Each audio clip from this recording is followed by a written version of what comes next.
Bonjour, bienvenue à cette démonstration de Speloy, donc sur un focus sur plus le secteur de la machine de production. Cette démonstration va durer 30 minutes, elle sera composée de quelques slides en fait pour évoquer un peu plus le sujet et après une démonstration de la solution. La démo sera visible en replay sur la chaîne YouTube de Speloy. Si vous avez plus de questions déjà sur la société Access, vous pouvez aller sur le site access.fr et échanger effectivement via le chat qui se trouve en bas à droite si vous avez des questions tout au long de la démonstration. Donc, je vais commencer. Donc là, le thème, c'est technicien de maintenance, comment diminuer le temps d'arrêt d'une machine.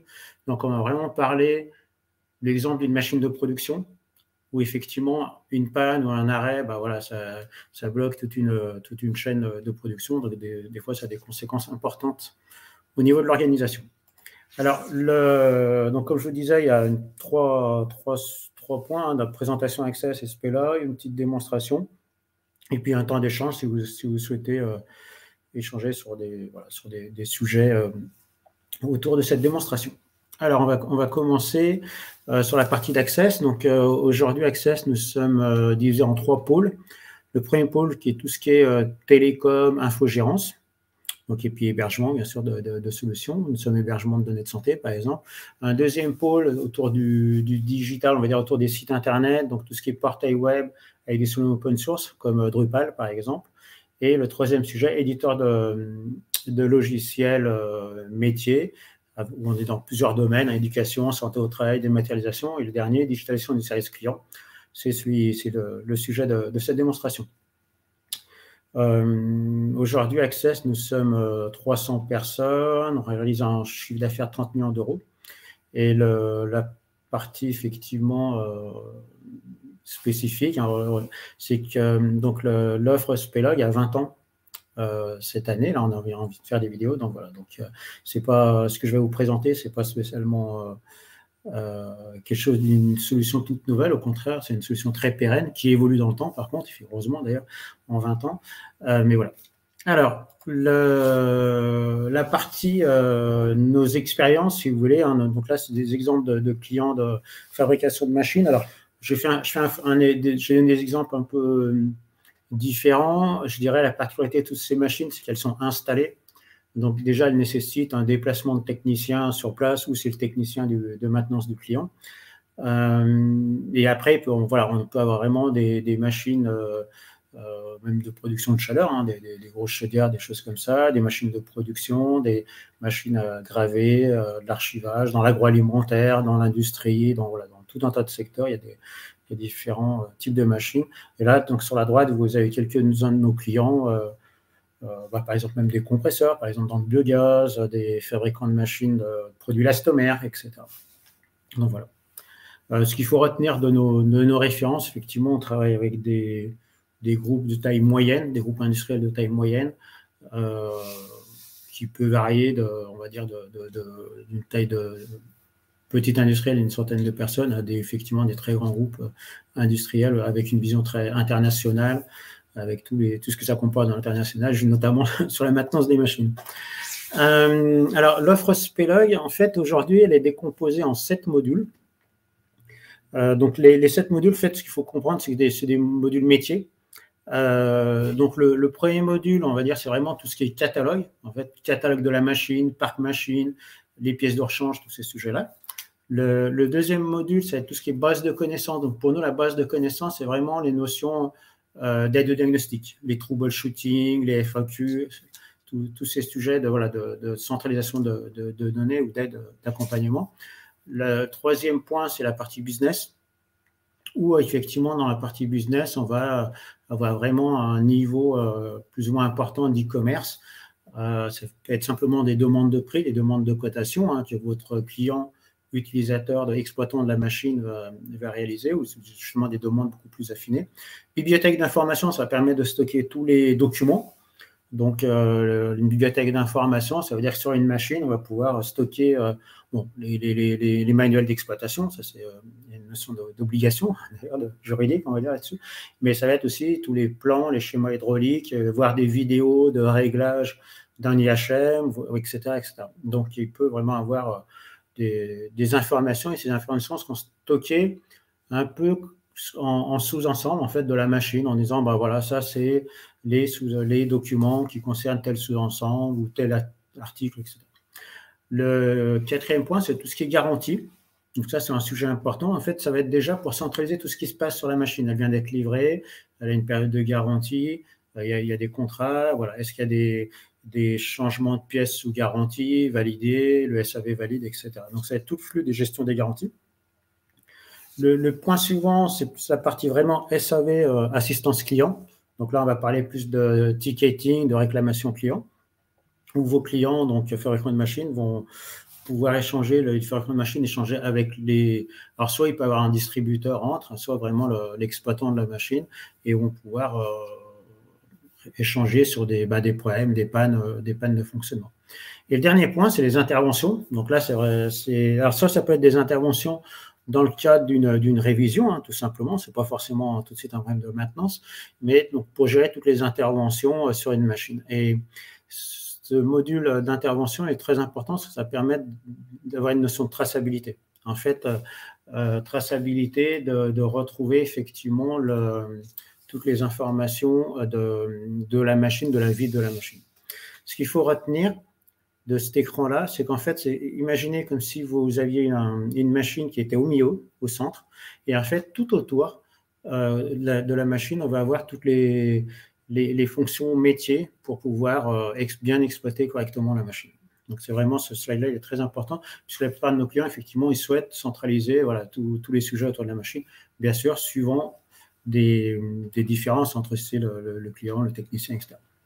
Alors, je vais vous parler de vraiment faire ce focus sur le temps d'arrêt d'une machine. Donc là, je vous propose en 4 points clés, en fait, quels seraient les sujets vraiment importants pour cette notion de diminuer le temps d'arrêt d'une machine. Donc, en fait, c'est vraiment la machine est en panne ou une pièce, voilà, des choses comme ça, ou un problème même de configuration. Maintenant, c'est de plus en plus, on parle de machines connectées, d'IHM, etc. Des fois, ça peut être même un problème de réseau, etc.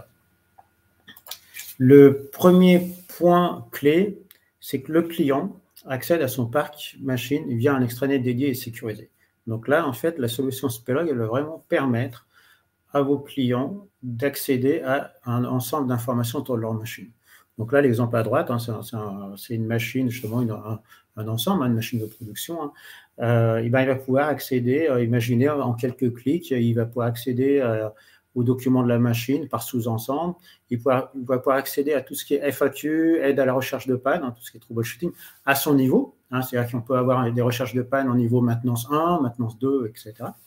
Il va pouvoir faire des déclarations d'incidents. Donc, tout à l'heure, je parlais, c'est les ticketing, les réclamations. Et aussi, et ça, c'est vraiment un point important, soit commander donc, des pièces, alors des pièces du jour, d'entretien, etc.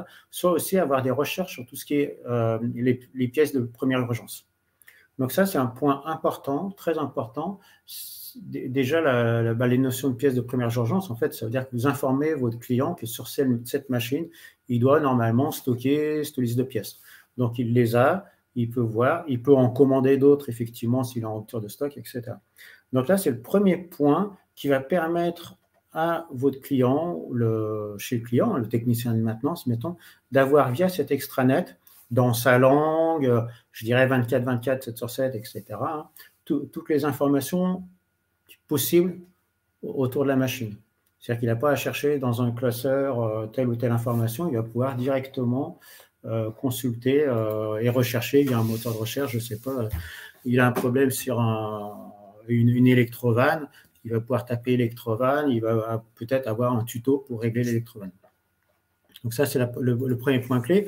Le deuxième, ça va être tout ce qui est visualisation de l'ensemble des informations, donc côté SAV.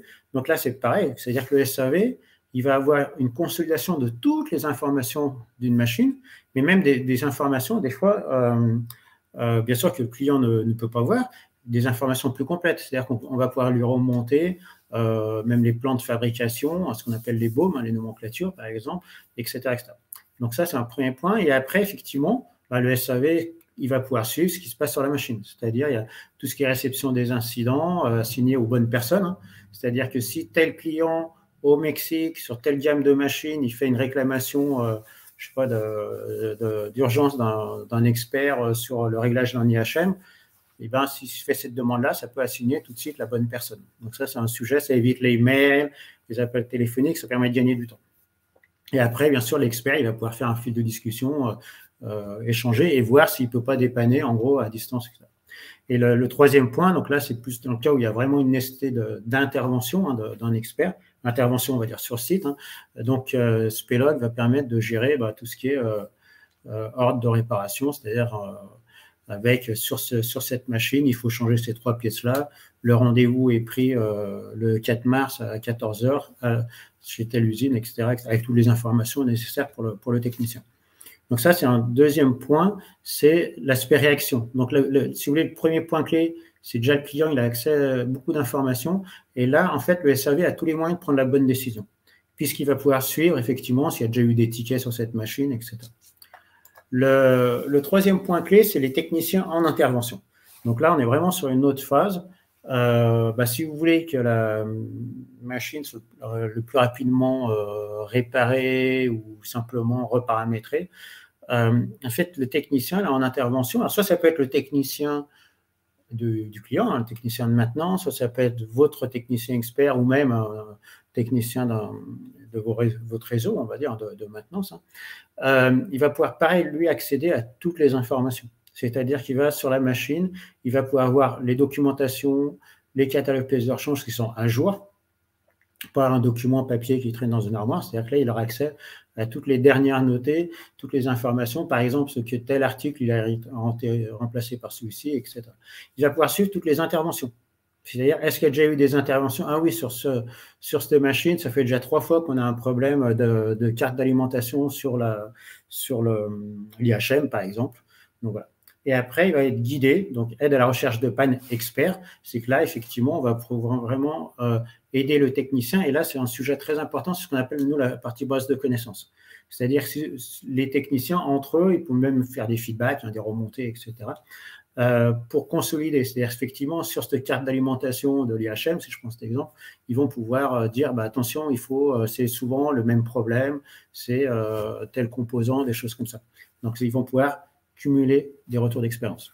Et le dernier point, c'est la partie devis commande, c'est que le technicien peut très bien dire, il est chez le client, cette pièce, il faut la changer, elle coûte, je sais pas, 95 €, il y a une main-d'œuvre de 1 heure, et il peut faire directement le devis au client, tout simplement, et voir aussi les stocks. Et les stocks, si vous voulez, c'est pas forcément simplement les stocks du siège, on va dire, ça peut même être, on a des clients qui vont aller même à afficher le stock qu'il a de pièces détachées dans son véhicule, le stock qui est au niveau de son agence, mettons s'il est dans tel pays ou dans telle zone géographique, ou alors le stock vraiment s'il commande au siège, etc. Donc on peut, voilà, ce qu'on appelle du multistock, le technicien, mettons, pour avoir plusieurs accès, pour tout de suite savoir, voilà, cette pièce, alors j'espère que ce n'est pas une pièce d'urgence, ça serait dommage pour le client de ne pas l'avoir en stock, concrètement, mais voilà, il pourra suivre ça. Donc ça, c'est le troisième point clé pour diminuer le temps, c'est que l'intervention, elle soit le plus opérationnelle possible. C'est-à-dire que le technicien, il ait tous les éléments sur lui. C'est-à-dire qu'effectivement, s'il n'a pas un schéma électrique, s'il n'a pas telle chose, ou simplement qu'il y a déjà une intervention et c'est plus la même version de l'IHM, l'objectif, c'est que dans l'extranet Spelog, il va retrouver tous les éléments. Le quatrième point, donc là, je dirais, c'est vraiment une maintenance préventive, base de connaissances. Pour moi, c'est vraiment l'intérêt de la digitalisation. C'est-à-dire que c'est la capitalisation. Puisqu'effectivement, on va pouvoir stocker énormément de données. C'est-à-dire sur une machine, on va pouvoir stocker toutes les interventions qui se sont passées. Si la machine a 15 ans, on va voir toute la vie de la machine. Donc, on va pouvoir capitaliser. Même pour redéfinir les pièces d'usure, tout simplement. La notion de feedback, c'est que les techniciens chez le client peuvent très bien faire des remontées directement via Spelog sur des sujets. Par exemple, le schéma électrique, il pourrait très bien dire, je suis sur le schéma électrique, donc c'est un peu une notion de chat, le feedback. Je suis sur le schéma électrique, c'est bizarre, pour moi, il n'est pas à jour, il ne correspond pas du tout à ce qu'on a de livré, des choses comme ça. Donc ça, c'est intéressant parce que ça crée une base de connaissances. C'est-à-dire que les notions de feedback, et bon, Alex, ce qui serait important après, c'est qu'on mette à jour le schéma électrique, ça c'est évident, mais ça veut dire que ça va permettre effectivement de jongler sur les échanges. Et l'aspect reporting, et ben ça c'est plus pour la direction, des deux côtés, d'ailleurs, je dirais direction côté fabricant, côté client, c'est qu'ils vont pouvoir avoir une analyse de tous les problèmes par exemple, de qualité, donc ce côté fabricant, de qualité de tel sous-ensemble, etc. Il y a souvent des problèmes, voilà, des interventions sur tel IHM, justement, si je prends l'exemple de la carte d'alimentation. Ça peut être des sujets comme ça. Il y a des notions de reporting côté client, bah voilà, sur le nombre de coupures, sur les tickets, le temps de traitement des tickets, etc. On peut avoir beaucoup de choses en statistique. Et après, ça peut même être aussi des reportings sur, justement, l'ensemble du parc machine, géographiquement dans le monde, voilà, où se trouve le parc machine, etc. Et toujours de capitaliser, voir est-ce qu'il y a des niveaux de formation, c'est-à-dire de se dire, ben voilà, on a beaucoup de machines dans tel pays, est-ce qu'on a notre importateur qui gère la maintenance, a suffisamment de formation, etc. Donc la partie reporting, en fait, dans la digitalisation, on parle souvent de BI, de business intelligent, donc ça peut aller jusqu'à voilà, des versions où on va faire des analyses, donc là on est vraiment dans le préventif, faire des analyses en disant, ben voilà, sur tel type de gamme de machines, on s'aperçoit qu'au bout de 5 ans, c'est la carte d'alimentation de l'IHM qui a une durée de vie courte, donc il faut peut-être faire programmer des temps de maintenance, de révision justement périodique en disant, ben voilà, la révision au bout de X heures de fonctionnement, ben, c'est justement changer cette carte, des choses comme ça. Donc ça, c'est vraiment la partie digitalisation qui est très importante, c'est cette notion de capitalisation de données, qui jusqu'à présent, si le technicien fait l'intervention, s'il n'y a rien d'écrit, on ne capitalise pas.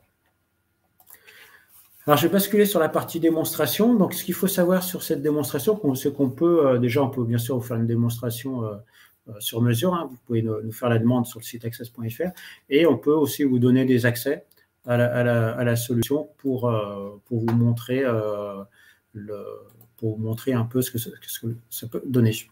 Alors, je bascule sur le partage. Donc là, en fait, je suis sur un environnement, donc là, on est vraiment sur un environnement de démonstration, et Spelog en gros, etc. Bon, sachant qu'après, effectivement, on peut bien sûr s'adapter à votre charte graphique, tous ces sujets. Donc, sur la partie démo, donc là, on peut imaginer que je suis un client, mettons, chez le client, je suis le responsable d'exploitation de l'usine, donc j'ai accès à tout un tas d'informations, je peux accéder aux commandes, aux demandes de prix, etc. On peut imaginer qu'un technicien puisse pas faire des commandes, c'est-à-dire qu'il puisse simplement sélectionner des pièces, etc.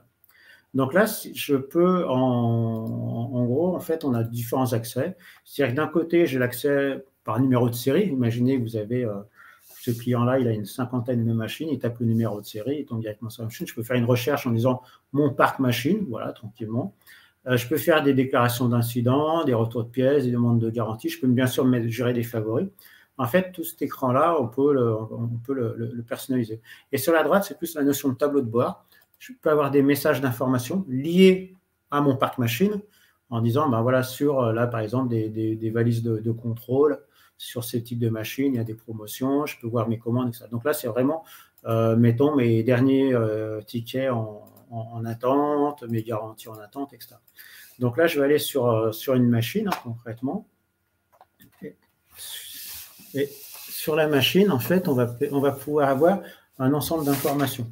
Donc, comme je vous disais tout à l'heure, si vous vous souvenez des 7 modules, et ben là, je suis vraiment sur une machine. Alors, on peut imaginer qu'il y a une sorte de fiche technique, caractéristique technique de la machine. Ça permet vraiment de dire à l'exploitant, c'est bon, je suis sur la bonne machine, etc. Et là, il va pouvoir accéder, pareil, à différentes informations. Donc, pièces détachées, consommables, les temps. Alors, il peut y avoir des temps pour les barèmes de temps, de la documentation, mettons par exemple tout ce qui est alarme, tout ce qui est alarme, de la documentation technique, des schémas électriques, des manuels. Ici, les petites bulles, c'est les fameux feedbacks. Donc, je peux mettre des messages en disant, bah, voilà, je n'ai pas le bon manuel ou quoi que ce soit. Après, je peux mettre en favori. Donc, voilà, là, j'ai accès à tout un tas d'informations. Des vidéos, bien sûr. Là, par exemple, le démontage d'une carte, des choses comme ça. Et après, j'ai accès à d'autres sujets comme les recherches de panne. Alors, si vous mettons un code erreur affiché de la machine, on peut imaginer si un code erreur C405, hop, ça me permet, il faut que j'aille faire une recherche de panne et là, pour analyser le diagnostic. Et un des derniers sujets, c'est souvent les interventions, où là, je vais pouvoir retrouver les interventions réalisées sur cette machine. Donc, sur la partie pièces détachées, alors suivant la machine, effectivement, il peut y avoir tout un tas on va dire, de niveaux, de sous-ensembles. Là, on a fait une maquette très simple, on va dire. Et là, au niveau donc là, je suis sur une vue éclatée. Donc là, j'ai fait quelque chose d'assez simple. Donc sur le centre, en fait, on voit effectivement une vue. Alors, c'est pas vraiment une vue éclatée, on va dire, c'est une vue composée, illustrée. Et en fait, sur la gauche, ici, on va voir une nomenclature. Et sur l'article, donc effectivement, on peut avoir des zones cliquables. En cliquant, on sélectionne l'article. Et on va retrouver des informations en quelques clics, convertisseur, écran, etc. Avec la carte. On peut avoir voilà, la demande de prix. Tout à l'heure, je vais faire une demande de prix, par exemple, puisque les tarifs ne sont pas affichés, c'est nous consulter. On peut rajouter tout un tas d'informations, même de documents. C'est-à-dire, par exemple, sur cette carte électronique, on a pu rajouter le schéma de câblage et la procédure de montage-démontage. Et on peut encore rajouter d'autres éléments. Ça peut être tout simplement des vidéos pour expliquer le montage, l'accès de telle carte. Donc ça, c'est des points. Donc ça, c'est vraiment la partie, les vidéos, toutes les données, c'est la partie bibliothèque d'information dans les modules. Et on peut, par exemple, sur ce schéma, rajouter, mettons, un document de procédure sous-ensemble. C'est-à-dire que là, vraiment, sur cette partie-là de la machine, avoir tous les documents. Je peux bien sûr imprimer le document, etc. Donc là, c'est un exemple. Après, on peut aller bien sûr naviguer entre toutes les planches en fait de la machine. On peut zoomer, voilà. Après, il y a toutes les fonctions d'affichage et on peut faire des recherches. C'est-à-dire que là, si je tape par exemple Ethernet, comme ceci, ça va me positionner, ça va m'afficher directement la pièce concernée. Et je peux avoir aussi, si je suis un exploitant, mettons, avoir des compatibilités. C'est-à-dire que dans mon parc machine, cet article-là, il est compatible que sur une de mes machines. Imaginez que j'ai 20 machines, ça peut être intéressant de savoir les compatibilités, notamment pour les pièces d'urgence. Et là, vous voyez, cette pièce, elle est tarifée. Donc là, je vois que j'ai un prix unitaire et je peux avoir des prix, mettons, des commandes d'urgence, de dépannage. Donc là, je peux l'ajouter au panier, je peux voir bien sûr les stocks du produit, etc. Donc ça, c'est le principe. Donc là, je viens de vous montrer en fait la partie catalogue. J'ai été naviguer dans mon parc machine. Je vous ai montré un peu la partie bibliothèque d'information. Et maintenant, je vais vous montrer un peu plus la partie business en cliquant. Et là, je vais accéder sur mon panier. Et en fait, sur le panier, il va avoir plusieurs solutions, puisqu'il peut avoir des articles tarifés ou non tarifés. Là, l'exemple, donc tout à l'heure, j'ai sélectionné le convertisseur de cette carte. Donc là, la pièce, elle n'est pas tarifée. Ça me dit d'ailleurs d'où je l'ai sélectionné. Donc cette pièce, je l'ai pris sur le repère 2 de la planche mon parc machine, de la machine 700 9000. Et là, ce que je peux faire, comme elle n'est pas tarifée, je peux faire une demande de prix.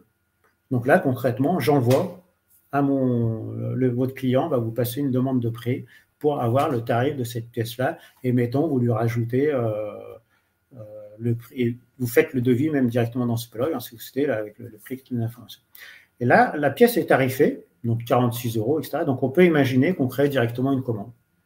En fait, je passe commande de cette pièce et je vais avoir tous les étapes, le canal de commande comme une solution e-commerce, avec les adresses de livraison, est-ce que c'est une commande d'urgence pour les frais de port, des choses comme ça. Si je ne suis pas en compte, même j'ai les cartes bancaires, des choses comme ça. Donc ça, c'est la partie un peu plus démonstration du panier. Après, on a Exo Solutions, c'est-à-dire qu'on peut imaginer d'ajouter la saisie directe de référence, ou même d'importer un fichier Excel. C'est-à-dire de dire, j'ai un fichier Excel de 50 lignes de pièces d'urgence, par exemple, des paniers modèles, justement. Je l'intègre directement, on ne va pas tout ressaisir. Outil pratique, je peux faire des sauvegardes de paniers. Et par exemple, on peut imaginer, si j'étais un technicien, mon panier, mettons, je ne peux pas le valider en commande, mettons, c'est mon gestionnaire de compte qui va pouvoir valider le panier.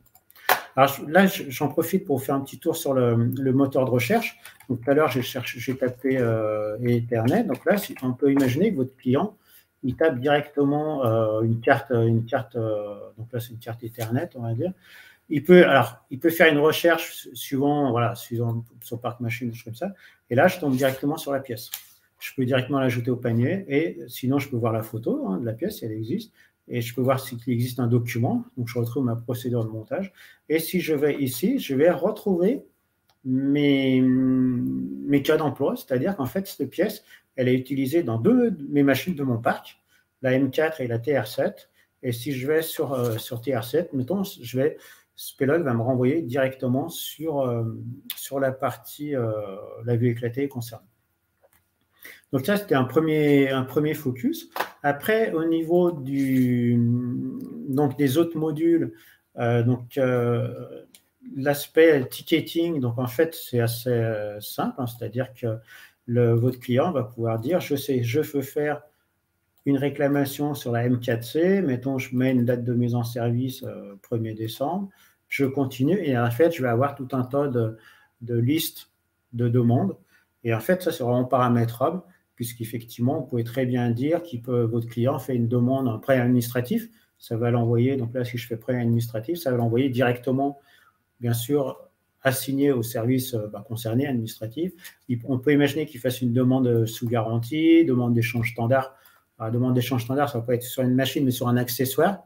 Par exemple, il vient de commander un nouveau bloc de contrôle visuel, mettons, et hop, c'est pas le bon produit, il n'est pas compatible. Vous pouvez faire une demande d'échange standard de cette pièce-là. Suivant ces critères, ça va assigner un service et il aura accès à différentes demandes à compléter, on va dire. Mettons, décrire la panne, le problème, rajouter des photos, etc. Donc ça, c'est la partie plus déclaration d'incident. Les garanties sont un peu sur le même principe. Je sélectionne mon numéro de série et je demande une garantie. Après, on a la partie intervention. Alors, les parties intervention, c'est assez simple. Donc là, mettons, là, c'est un rapport qui est en 7 étapes. Vous pouvez personnaliser complètement les interventions. C'est-à-dire que vous pouvez très bien dire en 1, c'est l'adresse de la machine. En 2, c'est toutes les informations sur la machine.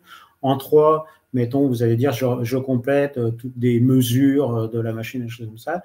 En 4, voilà, c'est les temps d'intervention. C'est-à-dire que le technicien, il peut mettre ses heures. Il peut avoir les notions de contrat. Est-ce que c'est une intervention dans le cadre de l'installation, de la réparation, etc., etc. Et en fait, il peut rajouter des fichiers. Et en fait, ces écrans-là vous pouvez créer autant de champs, mettons, conformité, date de prochaine inspection, vous pouvez mettre un contexte, une date, un commentaire, etc. Vous pouvez rajouter plusieurs commentaires, etc. À la fin, ça permet d'avoir un rapport. Et si vous voulez, vous pouvez le faire. Alors, je ne sais pas si je vais dans cette version-là. On peut même faire des tableaux comme ça. Donc là, c'est complètement fonctionnel. Et on peut imaginer à la fin qu'il y ait une signature. Alors, soit une signature du technicien, une signature du client, ça peut se régler. Et directement, si le rapport est terminé, on peut imaginer l'envoyer en PDF et il sera rattaché à la machine, comme tout à l'heure, dans la suite. Et le dernier point, c'est l'aspect aide au diagnostic. Donc là, par exemple, s'il y a un problème sur l'IHM, on peut imaginer que ça affiche une erreur H0047, sonde de départ. Et là, je vais pouvoir répondre à des questions. Donc là, mettons la température de pompe à chaleur est absent ou une température inférieure à la plage, etc. Et là, je vais pouvoir continuer, je vais pouvoir remonter. Bon, c'est assez succinct, cette partie. Donc voilà pour la démonstration de Spelog. Dans 30 minutes, on est sur le timing, je vais m'arrêter ici. Je vais revenir sur la démonstration au niveau après des autres services. Et c'est vrai que c'est un point très important, c'est que donc, le premier aspect de proposer de nouveaux services, déjà, voilà, je viens de vous montrer tout ce qu'on peut faire avec Spelog.